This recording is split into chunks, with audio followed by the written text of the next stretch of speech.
The concrete dried around his feet on a Tuesday morning in October 1951. Vincent Torello stood in the basement of a meat-packing plant on the east side of Detroit, hands bound behind his back with telephone wire, watching two men he'd known for 15 years prepare the barrel that would become his tomb. The furnace in the corner breathed heat into the room. Somewhere above them, the city was waking to another grey autumn day. Housewives hanging laundry, factory whistles calling the second shift, children walking to school past corner stores and Catholic churches. Vinny had negotiated peace between the Lazzaro family and the Giordano family 47 times in 12 years. He'd sat at tables where blood oaths were spoken and broken. He'd carried messages between men who would kill their own brothers for a percentage point. He'd been trusted because he had no ambition, no family of his own to protect, nothing but his voice and his memory. Now both families had decided, independently and within hours of each other, that his memory was too dangerous to leave breathing. The concrete rose to his ankles. He did not beg. He had negotiated mercy for others too many times to believe in it now. Before we continue the story of Vincent Torello, make sure to hit that subscribe button and tell me where you're listening from. Which city, which state? I'm curious to know who's brave enough to follow this story to the end. Vincent came to Detroit in 1938 with $70 sewn into the lining of his coat and a letter of introduction from a parish priest in Newark. He was 26 years old. The city smelled like iron and coal smoke and the river, which ran brown and thick between the factories. He rented a room above a bakery on Gratiot Avenue, where Sicilian men gathered in the afternoons to play cards and speak in the language of the old country. Vincent spoke English without accent, Italian with the grammar of his grandmother, and the careful neutral tone of someone who had learned early that survival meant being useful without being threatening. He was short, trim. With dark hair he kept oiled back from a high forehead, and hands that were always clean. He wore the same grey suit for 2 years, had it pressed twice a week, kept his shoes shined to mirrors. People noticed cleanliness. It suggested discipline. The Lazzaro family controlled the east side then, everything from the river to 8 Mile Road. Numbers, protection, the unions at the Packard plant and the steel mills. Old Giacomo Lazzaro had come over in 1903 and built his empire on the sweat of other immigrants, men who worked 14-hour shifts and paid weekly tributes for the privilege of not having accidents. Giacomo was 70 years old in 1938, a widower who attended Mass every morning at 6 and took confession every Saturday, a man whose piety was absolute and whose violence was surgical. His sons, Marco and Paolo, were in their 40s, thick-shouldered men who had fought in the Great War and come back with a taste for authority. Marco ran the protection rackets. Paolo handled the numbers and the unions. Between them, they employed 200 men and controlled a territory that generated $50,000 a month in profit. The Giordano family controlled the west side. Salvatore Giordano was younger than Giacomo, 58 in 1938, but harder. He had killed his first man at 16, done 5 years at Jackson for manslaughter, and emerged with connections that reached to Chicago and Cleveland. The Giordanos were Calabrian, which meant they were not quite trusted by the Sicilians, but feared enough that trust became irrelevant. Salvatore's operation was rougher, less ceremonial. He controlled the speakeasies that had never quite closed after repeal, the warehouses along the river where Canadian whiskey still came across in the night, the card games and the prostitution that thrived in the neighborhoods where the police had learned not to patrol. His sons, Anthony and Dom, were younger than the Lazzaro boys, still in their 30s, hungry men who believed the old rules were chains meant to be broken. Vincent found work as a bookkeeper at a restaurant on the border between territories, a place called Gino's where men from both families came to eat and occasionally to meet. The owner, Gino Pastore, was neutral by necessity and terror, a fat man who cooked better than he spoke and who had survived 2 decades by being useful to everyone and loyal to no one. Vincent kept the books, paid the suppliers, handled the cash that came in grease-stained bills and coins sticky with sauce.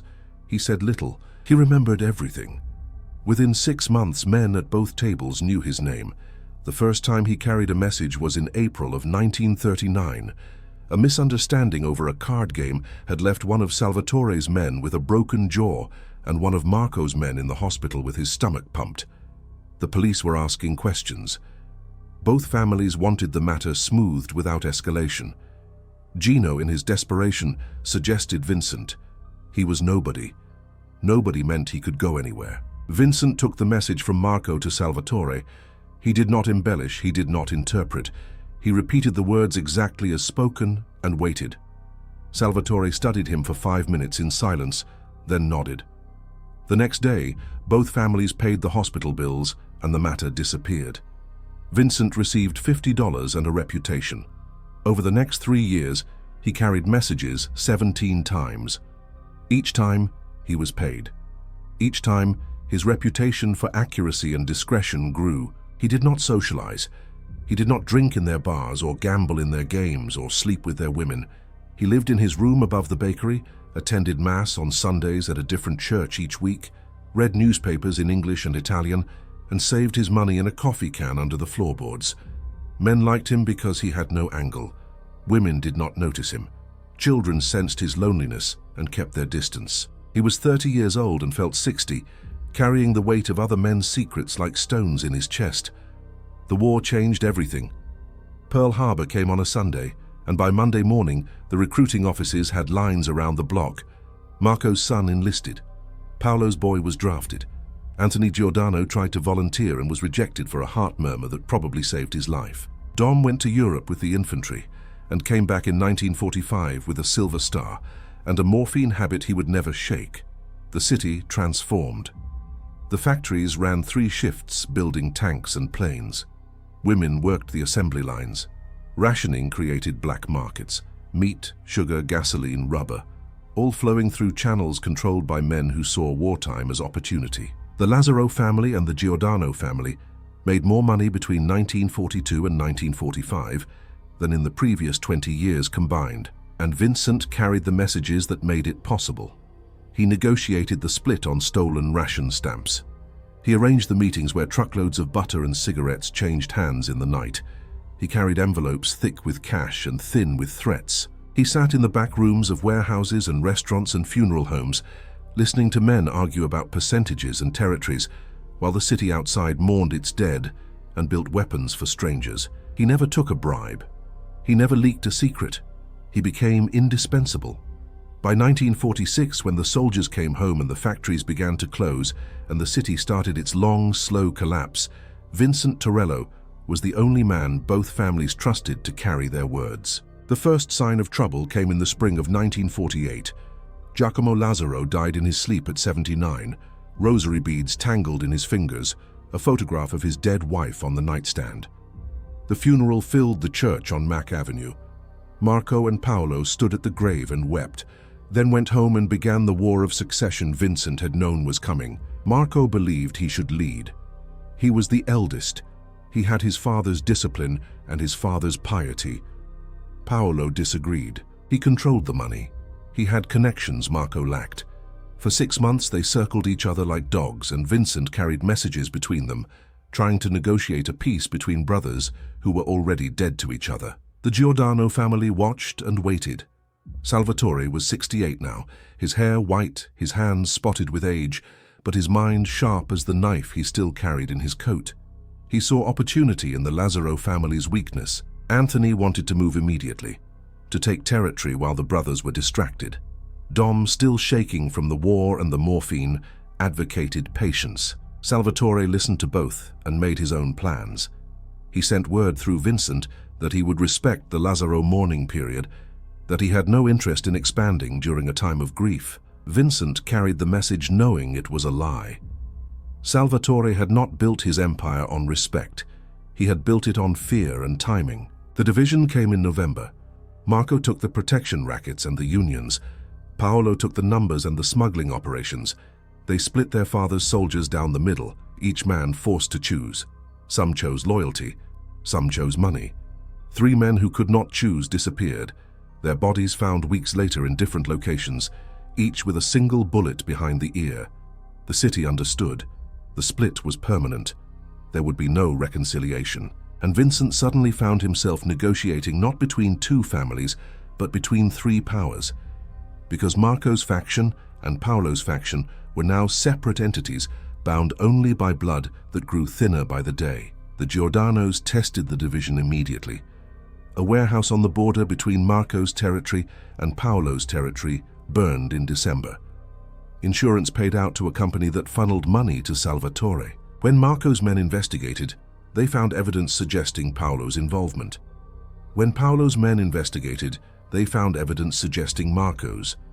Vincent spent 3 days carrying messages between all three parties, untangling the lie, explaining the manipulation, preventing the war Salvatore had tried to start. He succeeded. The warehouse fire was attributed to faulty wiring. Everyone knew the truth. No one could prove it.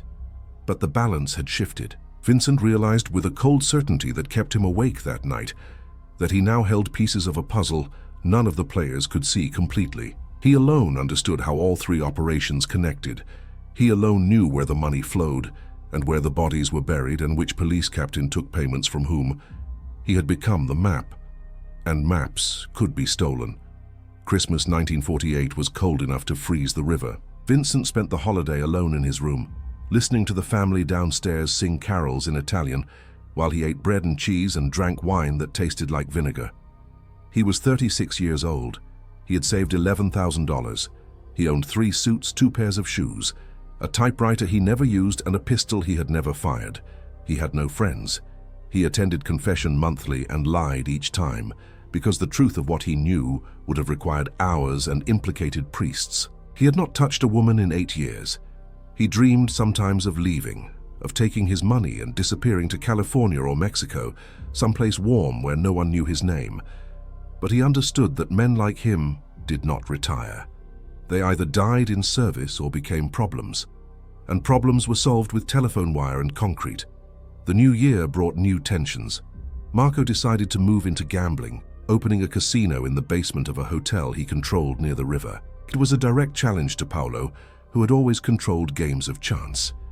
Paolo responded by cutting the rates he charged for moving smuggled goods, undercutting Marco's shipping operation. Both moves hurt the Giordanos, whose territory bordered both brothers and who suddenly found themselves losing revenue to internal Lazzaro competition. Salvatore sent word through Vincent that this needed to stop. Vincent carried the message to Marco, then to Paolo. Both brothers told him separately and in nearly identical words to tell Salvatore to mind his own business. Vincent carried those messages back, softening the language, trying to preserve the peace. Salvatore listened, nodded, and said nothing. 3 days later, one of Marco's casino managers was found in an alley with his throat cut and his pockets turned out. Marco blamed Paolo. Paolo blamed the Giordanos. The Giordanos denied everything. Vincent spent a week carrying accusations and denials, knowing that someone was lying and that the lie would eventually require blood. The truth came from an unexpected place. A police detective named Henderson, Irish, honest by the standards of the department, which meant he only took money from one family, came to Vincent in February. They met at a diner on Grand Boulevard, where the coffee was weak and the waitress was deaf enough not to hear. Henderson showed Vincent a photograph, the casino manager alive, shaking hands with Anthony Giordano outside a church. The photograph was 3 days old. Henderson wanted $500 for it. Vincent paid him and understood immediately what had happened. Anthony had staged the killing to look like Paolo's work, hoping to start a war between the brothers that would destroy both. It was clever. It was also desperate. The Giordanos were losing ground, and Anthony had decided that chaos was better than slow decline. Vincent took the photograph to Salvatore. He did not show it to the old man. He described what it showed, what it meant, what Anthony had done. Salvatore sat in his chair in the back office of a bakery that fronted for a counting house and listened without expression. When Vincent finished, Salvatore asked one question: who else knows? Vincent said only Henderson and Henderson would stay quiet for money. Salvatore nodded. He told Vincent to say nothing to Marco or Paolo. He told Vincent he would handle his son. He paid Vincent $1,000, twice the usual rate. Vincent left understanding that he had just signed Anthony Giordano's death warrant and that Salvatore was paying him for his silence. Anthony disappeared in March. The official story was that he had gone to Chicago on business. Everyone knew he was dead. His body was never found. Salvatore attended Mass every morning that week, his face carved from stone, and no one asked questions. Dom became the heir apparent. which everyone understood was a problem, because Dom could barely hold a glass steady, and his judgment was clouded by the chemicals he needed to sleep. But Salvatore was 69, and time was not on his side. He had no choice but to trust a damaged son to carry on his work. Vincent felt the change in how men looked at him. Before, he had been invisible, a function rather than a person. Now, he sensed evaluation in their glances. Marco studied him across tables as though trying to read thoughts. Paolo asked him careful questions about things he should already have known, testing Vincent's knowledge. Dom, shaking and sweating, pulled him aside one night and asked him directly what his father had said about Anthony. Vincent lied smoothly.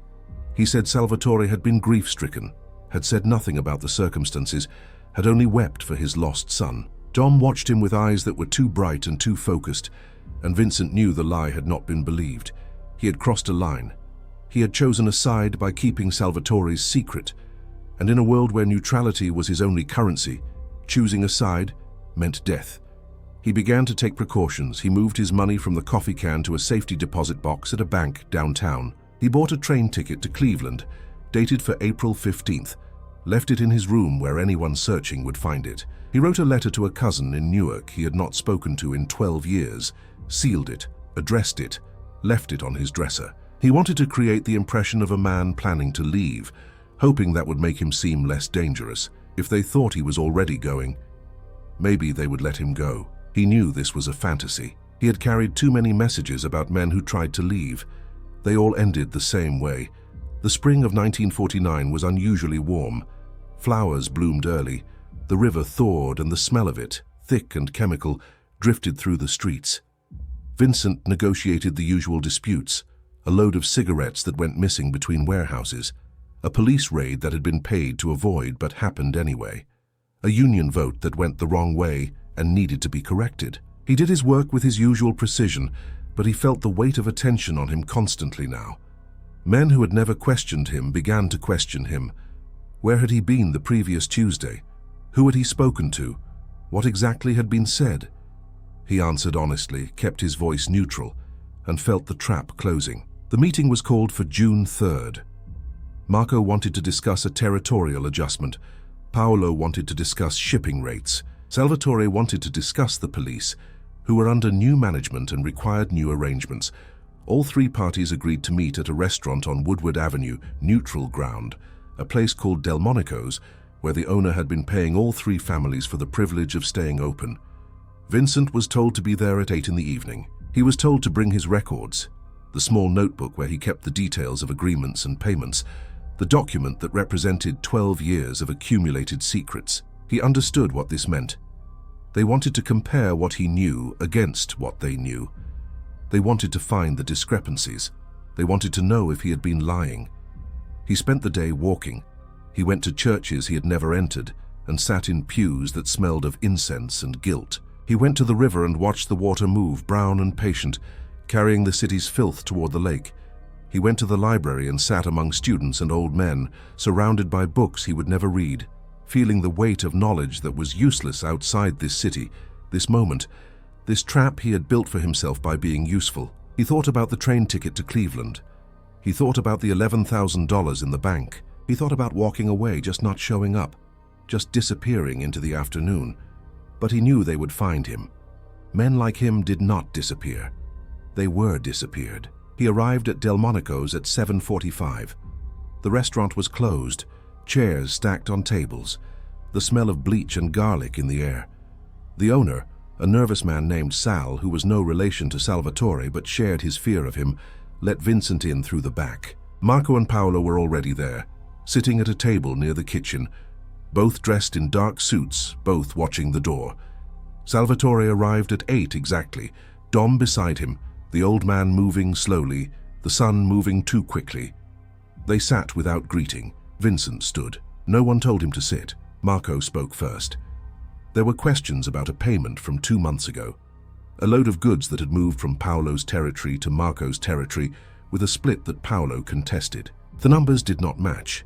Vincent opened his notebook. He found the entry. He read the exact terms of the agreement he had negotiated, the date, the witnesses, the amounts. Paolo shook his head. That was not what he remembered. Marco agreed with Vincent's version. Paolo looked at Vincent with something that might have been pity. "You sure about that?" he said.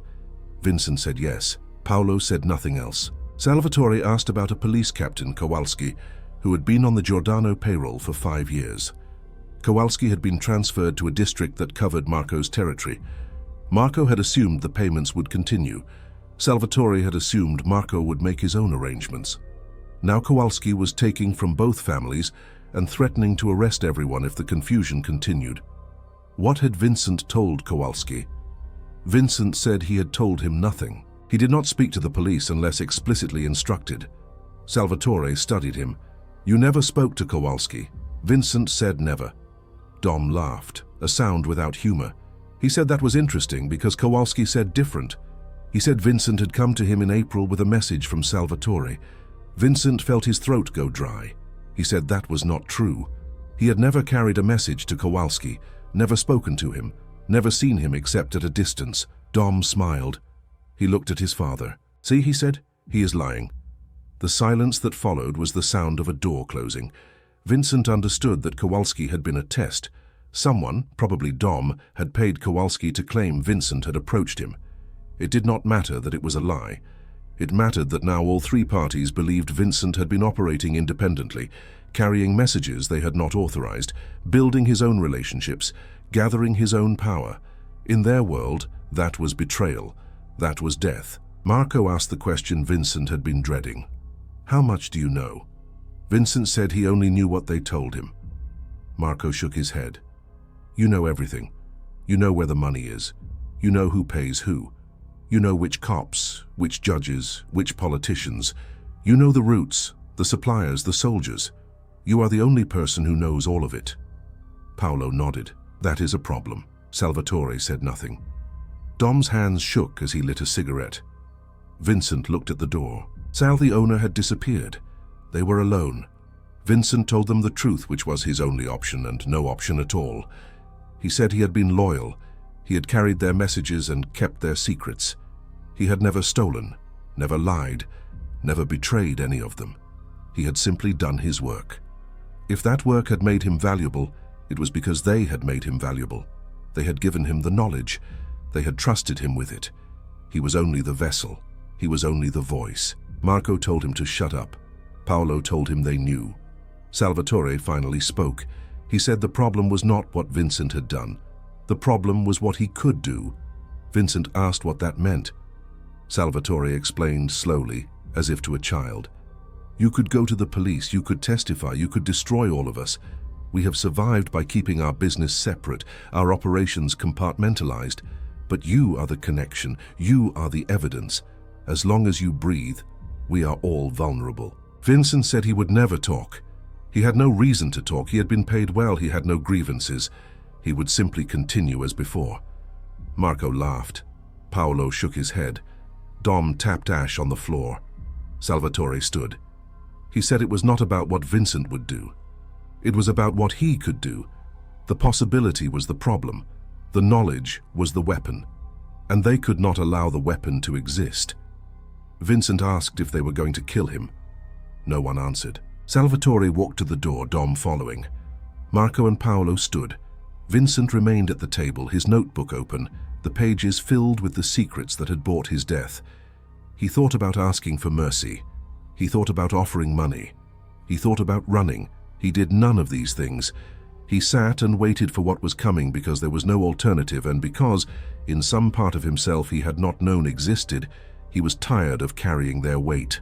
They took him that night. 2 of Marco's men and 2 of Paolo's men, working together in a display of cooperation that would have pleased old Giacomo. They did not hurt him. They were not cruel.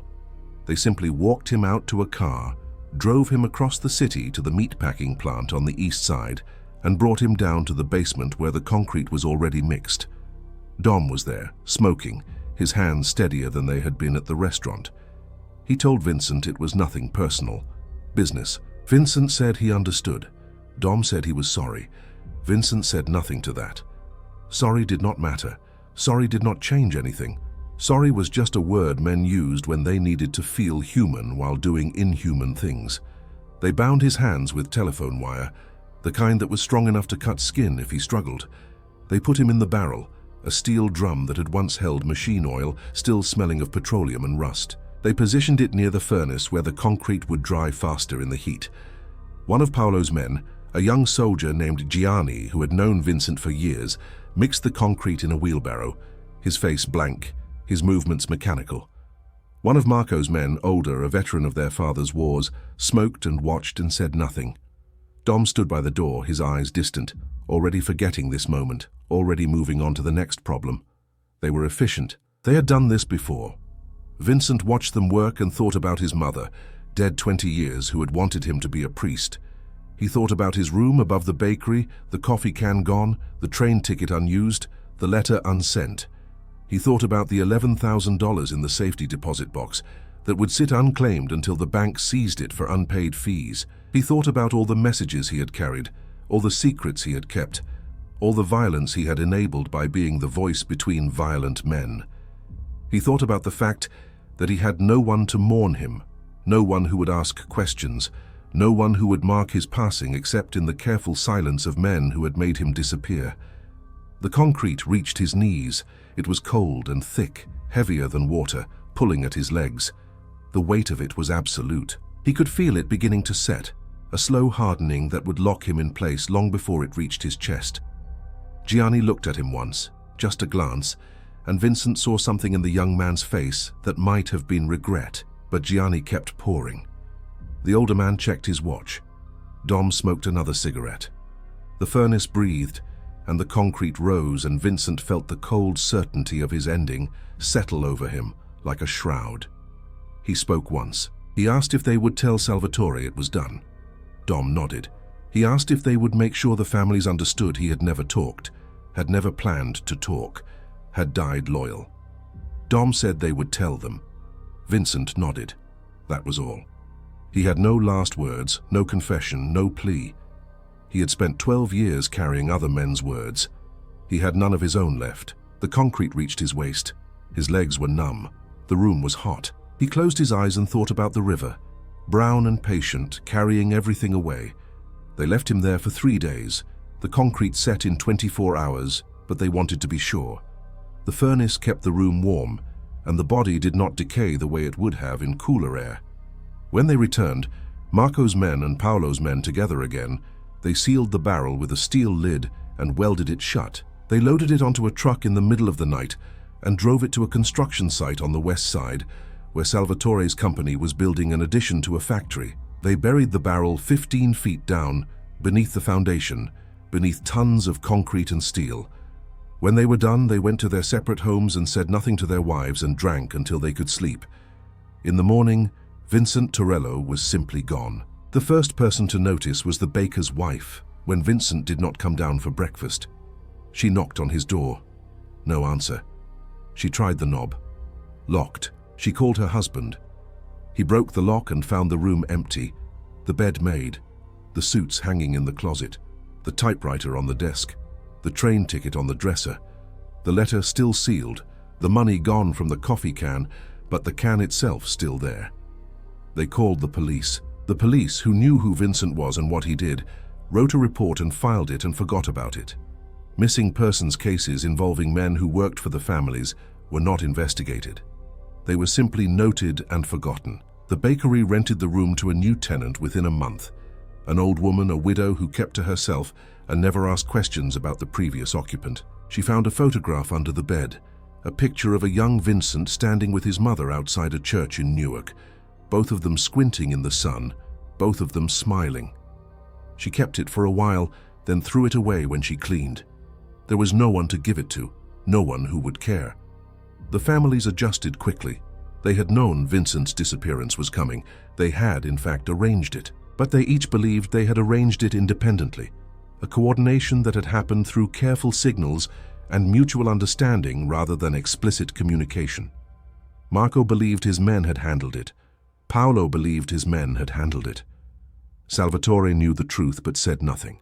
Dom, in his fog of morphine and guilt, convinced himself it had been necessary, and then convinced himself it had been someone else's decision. Within weeks, they needed a new negotiator. They found one.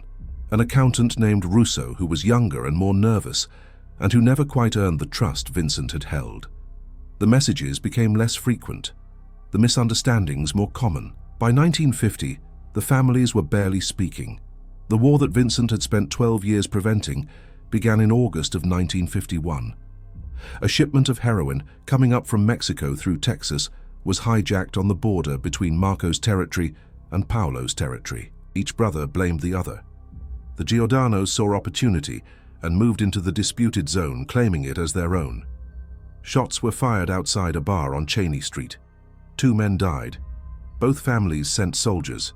The police, who had lost their negotiator when Kowalski was transferred to Vice and immediately arrested for corruption, could not contain it. The violence spread. Drive-by shootings, bombings, bodies left in alleys and parking lots and abandoned buildings. The newspapers called it a gang war. The mayor called it a crisis. The federal government sent investigators. Over the next 4 years, 17 men died. 8 were arrested, and the operations that had generated millions during the war years collapsed into chaos and paranoia. Salvatore Giordano died of a heart attack in 1953 in his office alone, clutching his chest. Dom took over and drove the family into the ground within 2 years. His judgment destroyed by the drugs, his paranoia alienating the soldiers who might have saved him. By 1955, the Giordanos were finished, their territory absorbed by families from Chicago and Cleveland. Dom died in a bathtub in a cheap hotel in 1957, needle in his arm, 38 years old.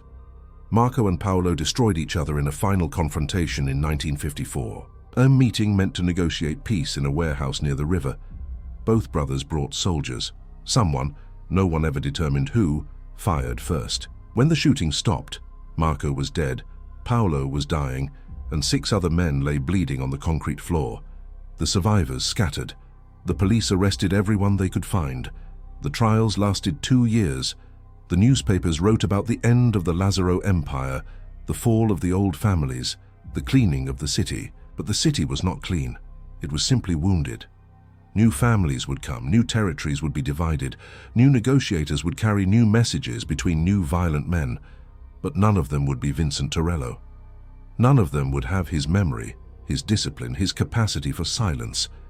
And none of them would disappear quite so completely, quite so thoroughly, quite so finally. Vincent became a legend in certain circles, a cautionary tale told to young men being initiated into the life. The negotiator who knew too much, the voice that had to be silenced, the man between the families who disappeared between them, pulled apart by the same forces he had spent his life trying to balance. His body remained under the factory floor. The factory expanded twice in 1958 and again in 1964. The building is still there, converted now into loft apartments where young professionals live and work and raise children, unaware of what lies beneath their feet. The concrete that entombed Vincent is still solid, still holding, still keeping its secret. In 1973, during renovation work, construction crews found several barrels buried in the foundation. They reported it to the police. The police investigated 3 of them, found nothing identifiable and stopped looking. The case was closed. The bodies, because everyone understood there were bodies, remained where they had been put. There are still people in Detroit who remember Vincent Torello, though their number shrinks each year. Old men in nursing homes who worked for the families, who carried his messages or sat in rooms where he negotiated. They remember a quiet man who wore gray suits and kept his hands clean, who spoke rarely and was believed always, who seemed to have no life outside his work. They remember that he disappeared in the summer of 1951 and that no one was surprised. Disappearance was what happened to men who knew too much. It was the price of being useful and the cost of being trusted. They remember that after Vincent disappeared, everything fell apart, as if he had been the one thread holding it all together.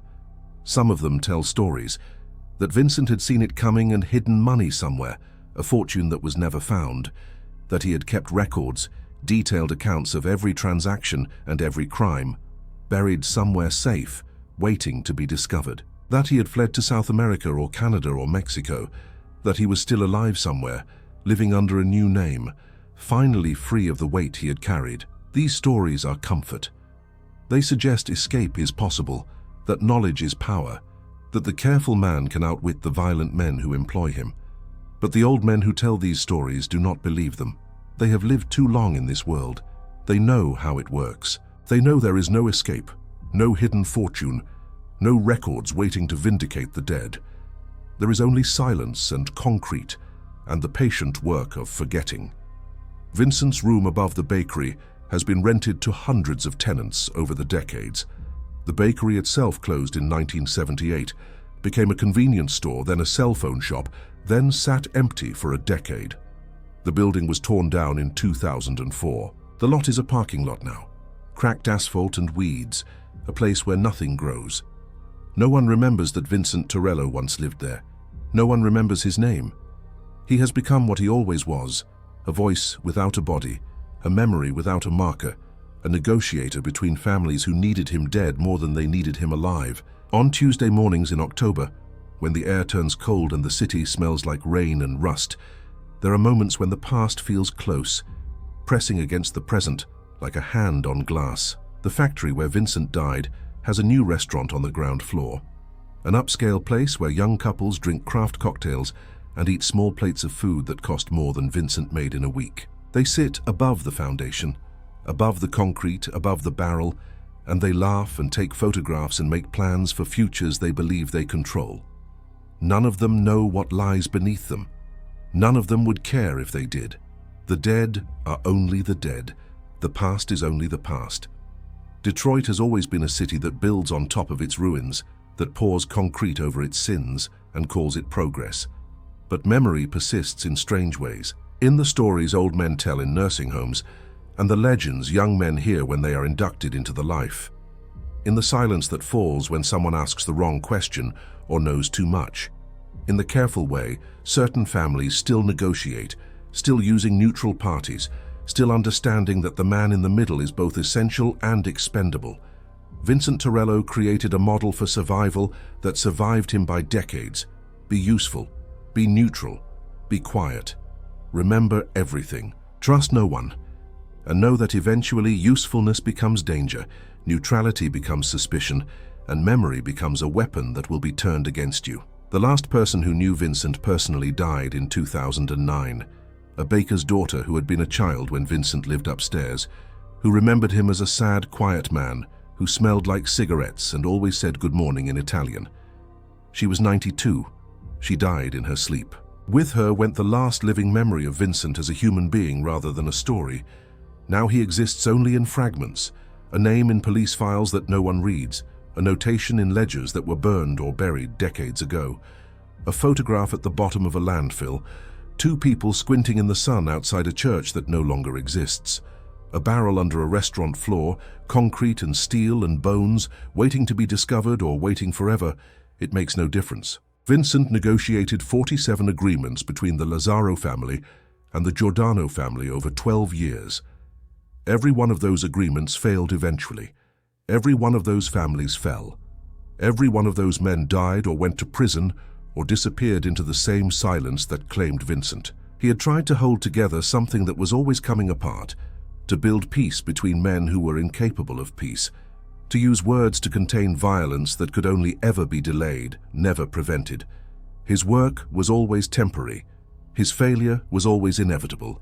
But for 12 years he made it possible for violent men to coexist without destroying each other. And when he became too valuable to live, when his knowledge became more dangerous than his usefulness, they erased him with the same efficiency he had brought to their service. This is what remains: a story without an ending, a disappearance without a body, a life without a trace. Vincent Torello stood in a basement in October of 1951 and watched concrete rise to his chest and felt the weight of everything he knew drag him down into the foundation of a city that would forget him before he finished dying. He did not fight. He did not beg. He had negotiated mercy for others too many times to believe in it for himself. He simply closed his eyes and waited for the silence he had spent his life preserving to finally claim him. The concrete dried. The families forgot. The city moved on. And Vincent Torello, the negotiator who disappeared between the two families, became exactly what he had always been: a voice that carried other people's words, a memory that belonged to someone else, a man whose existence mattered only in the space between more important men. He was the silence between threats, the pause between violence, the moment of consideration before the bullet or the blade or the barrel. And when that moment ended, when the families decided the pause had lasted long enough, he ended with it, dissolved into the concrete and the secrets and the long Detroit night from which nothing ever really emerges. The meatpacking plant still stands, though it has not packed meat in 40 years. The building was sold in 1967 to a textile company that went bankrupt in 1974. It sat empty for a decade, windows broken, roof collapsing, the basement flooding every spring with water from the river. The city considered demolition, but never found the budget. In the 90s, a developer bought it with plans to convert it to lofts, but abandoned the project when the foundation proved too expensive to repair. The basement where Vincent died is full of water now, 6 feet deep, black and still, reflecting nothing. The barrel is down there somewhere beneath the water, beneath the silt, rusted but intact, holding its secret. No one will ever look for it. No one will ever drain the basement. The building will eventually collapse or burn, as all buildings in Detroit eventually collapse or burn, and whatever remains of Vincent Torello will be buried deeper, hidden under rubble and time.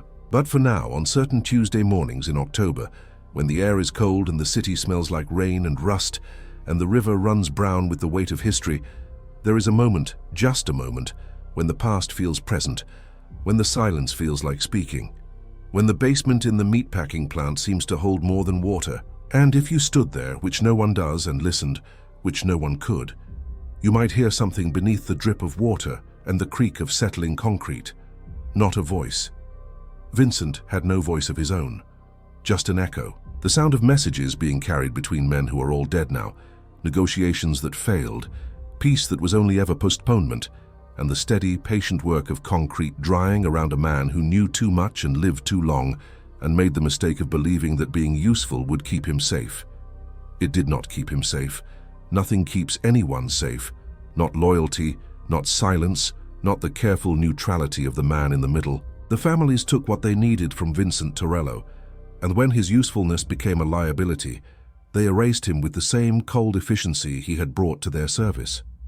They poured concrete over his body and built their future on top of his grave. And when their future collapsed, as it was always going to collapse, his grave remained, unmarked and unremembered, another piece of foundation in a city built on forgotten men.